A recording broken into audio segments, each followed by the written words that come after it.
gotten to the point where our school system is overwhelmed. We're concerned that this is going to have a strain on our school system. That was the question I gave Secretary Johnson, was can you at least give us the areas so that we can prepare these schools and prepare everyone?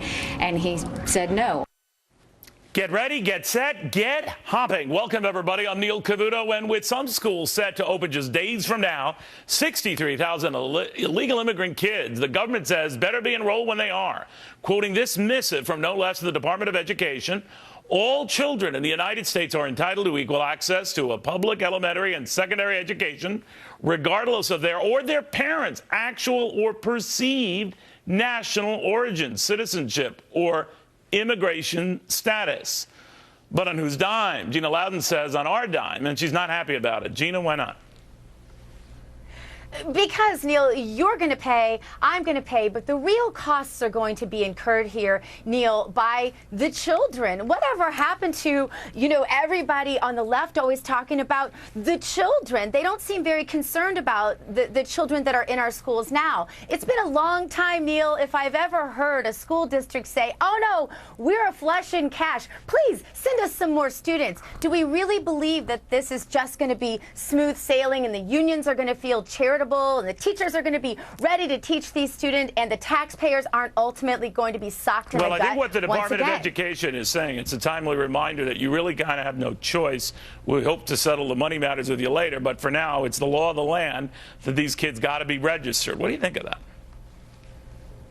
I think it's tragic on so many levels. It's financially tragic. It's not right for these kids. Most of them aren't going to speak English, which of course is going to be another incurred cost. Some of them we know are coming here with criminal records. You take a state like Missouri, for example. Missouri had a girl who was raped and murdered in the bathroom of her school.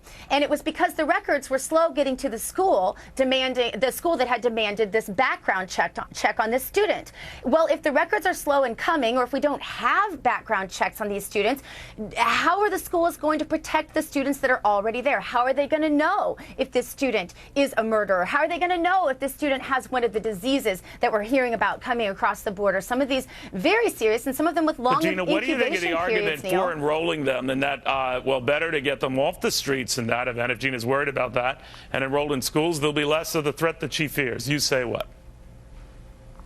I say that there are better answers that don't have anything to do with schools. I think these children are going to find themselves very lost in these schools, and as a result, the people who are going to be hurt are, of course, the taxpayers, of course, the school districts, but also it's going to have the highest impact, Neil, on the poorest districts, on the legal immigrants, who many are already living in bloated school systems that have too many children, and special needs kids. As a mother of a special needs child, Neil, I'm thinking about the fact that most of these children are going to have some special needs, and they're going to be competing with my special needs child for that one-on-one teacher time. So you don't buy the fact that when the administration says money's on the way, if anything, Republicans are the one, not dispensing it, you say what? I say take a state like Texas, Neil.